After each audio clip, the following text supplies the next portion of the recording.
Hello friends, आप सभी का अपने यूट्यूब चैनल पर हार्दिक स्वागत है। इस वीडियो में हम बात करने वाले हैं BEd fourth semester second paper, जिसका नाम है concurrent issue of education in India.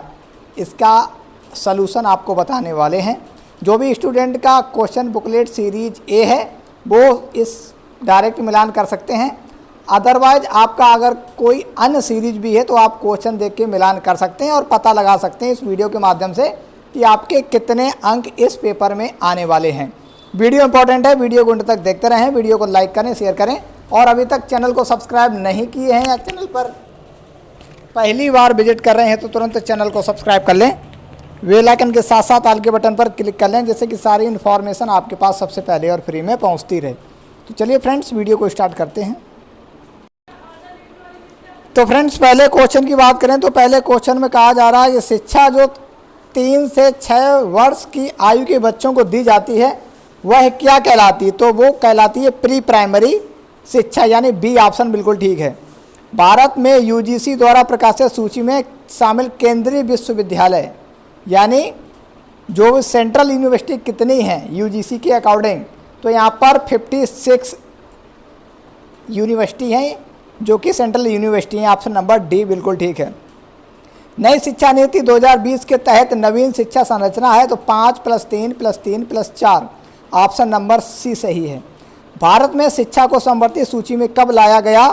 तो वो 42वें संविधान संशोधन यानी 1976 में लाया गया। चौथे क्वेश्चन का सी ऑप्शन बिल्कुल ठीक है। ऑपरेशन ब्लैक बोर्ड किससे संबंधित है? तो ऑपरेशन ब्लैक बोर्ड जो है प्राथमिक शिक्षा से संबंधित है। ऑप्शन नंबर ए सही है। नेक्स्ट क्वेश्चन की बात करें तो नेक्स्ट क्वेश्चन में कहा जा रहा था भारत में शिक्षक शिक्षा की नियामक संस्था है। तो जो एनसीटीई है वो भारत में शिक्षक शिक्षा की नियामक संस्था है। 7 क्वेश्चन की बात करें तो 7 क्वेश्चन में पूछा जा रहा है शिक्षा को समवर्ती सूची में कब शामिल किया गया? तो शिक्षा को समवर्ती सूची में शामिल किया, ये देखिए क्वेश्चन हमें लगता है दूसरी बार पूछा गया है, क्योंकि ये क्वेश्चन नंबर 4 भी है, यहाँ पर क्वेश्चन नंबर 7 भी है। तो यहाँ पर 42वें संविधान संशोधन, वहाँ पर ऑलरेडी हमने आपको बता दिया था क्वेश्चन नंबर 7 में 1976, यानी ए ऑप्शन बिल्कुल ठीक है।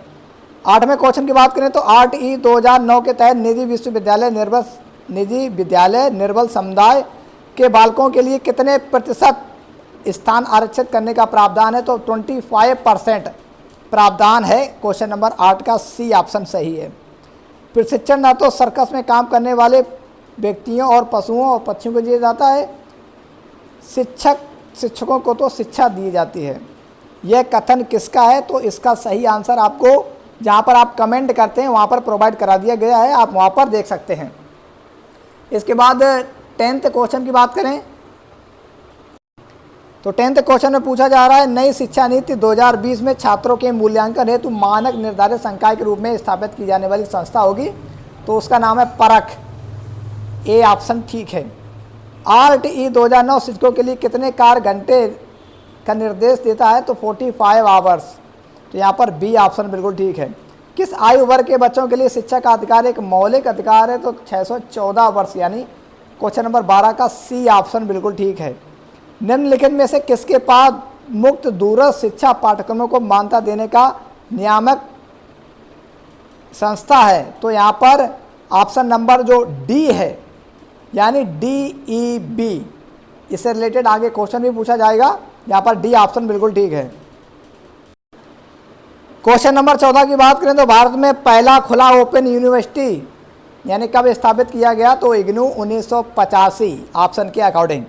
यहाँ पर 15वें क्वेश्चन की बात करें तो 15वें क्वेश्चन में पूछा जा रहा है विश्वविद्यालय अनुदान आयोग की स्थापना तो 1953 में हुई। ऑप्शन नंबर बी ठीक है 15वें क्वेश्चन का।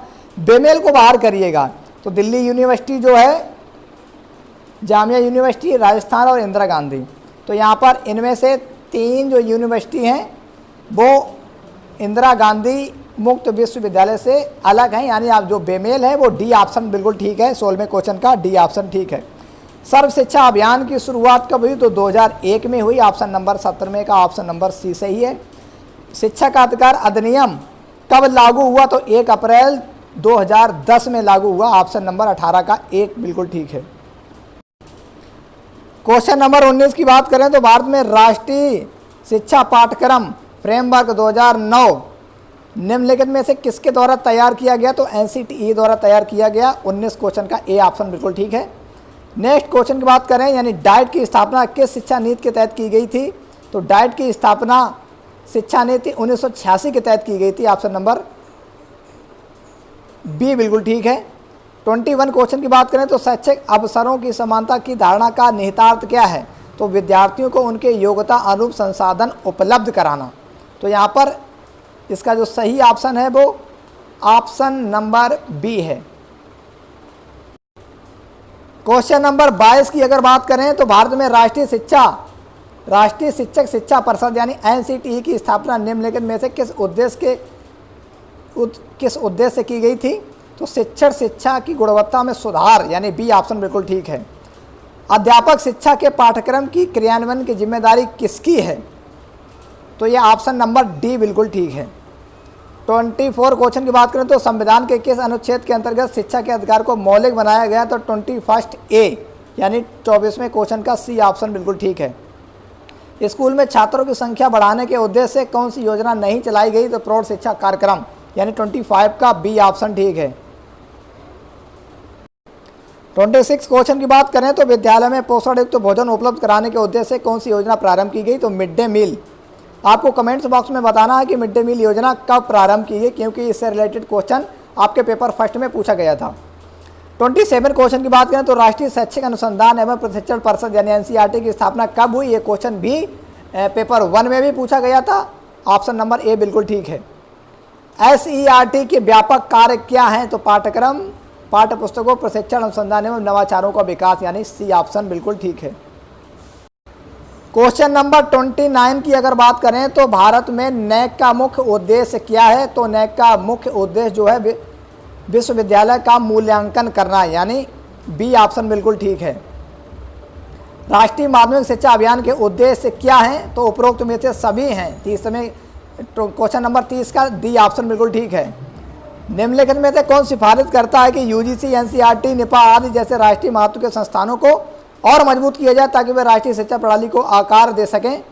तो इसका जो सही ऑप्शन है वो ऑप्शन नंबर बी है। क्वेश्चन नंबर 32 की अगर बात करें तो 32 क्वेश्चन में पूछा जा रहा है कि प्रौद्योगिकी संबंधित शिक्षण के लिए राष्ट्रीय कार्यक्रम यानी एनपीटीईएल की गुणवत्ता बढ़ाने के लिए एमएचआरडी द्वारा 2003 में किसकी शुरुआत की गई? तो वो है कृषि शिक्षा की। किस वर्ष संसद के अधिनियम द्वारा अखिल भारतीय तकनीकी शिक्षा परिषद यानी एआईसीटीई को वैधानिक के रूप में स्थापित किया गया? तो 1987 यानी 33 का बी ऑप्शन बिल्कुल ठीक है।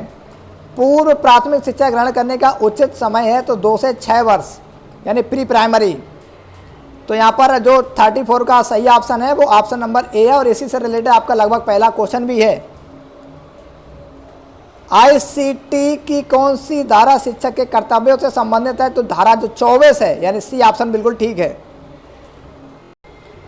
क्वेश्चन नंबर 36 की बात करें तो निम्नलिखित में से कौन विश्वविद्यालय शिक्षा आयोग 1948 का अध्यक्ष था? तो डॉक्टर एस राधाकृष्णन यानी ऑप्शन नंबर डी बिल्कुल ठीक है।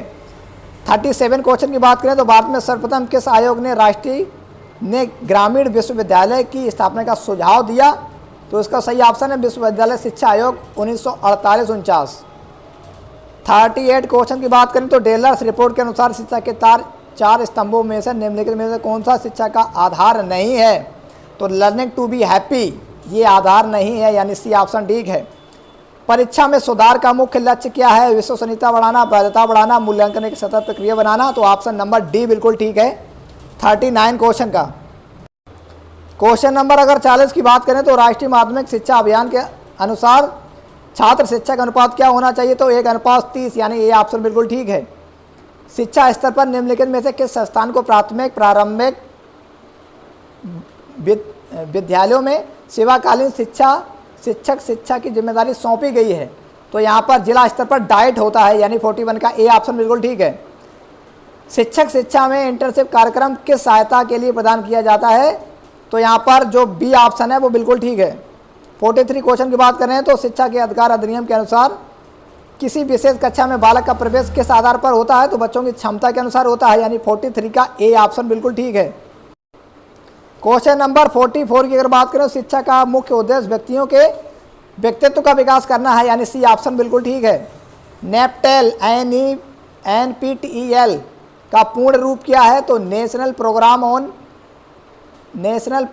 ऑफ, यहाँ पर ये देखिएगा, यहाँ पर ऑन है लेकिन यहाँ पर इंग्लिश में ऑफ दिया है, यानी ए ऑप्शन बिल्कुल ठीक है।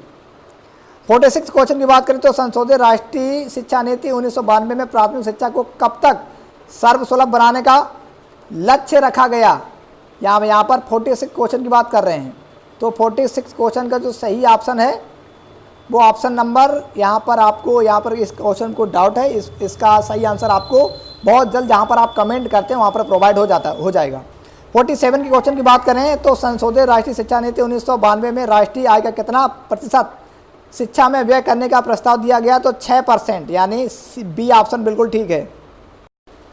48 क्वेश्चन की बात करें तो त्रिभाषा सूत्र को सर्वप्रथम किसने प्रस्तुत किया? तो कोठारी कमीशन आयोग, यानी डी ऑप्शन बिल्कुल ठीक है।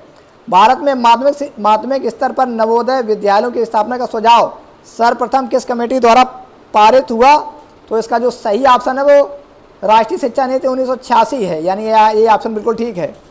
50वें क्वेश्चन की बात करें तो निम्नलिखित में से कौन सी NCERT की घटक इकाई नहीं है? तो NCTE जो है वो NCERT की कॉन्स्टिट्यूएंट यूनिट नहीं है। तो फ्रेंड्स, आपको वीडियो कैसा लगा कमेंट्स बॉक्स में कमेंट करके जरूर बताइएगा। नेक्स्ट 50 क्वेश्चन के आंसर बहुत जल्द, कुछ ही मिनटों में आपको एक नया वीडियो मिलने जा रहा है, जिसमें आपको नेक्स्ट 51 से 100 तक आंसर प्रोवाइड होने हैं। तो फ्रेंड्स, आपको ये वीडियो कैसा लगा आप कमेंट्स बॉक्स में कमेंट करके बता सकते हैं। अगर आपको लगता है कि एक या दो क्वेश्चन के आंसर यहाँ पर कुछ अलग बताए गए हैं या उन क्वेश्चन में अगर कोई गलती है तो आप अपनी राय कमेंट्स बॉक्स में कमेंट करके बता सकते हैं।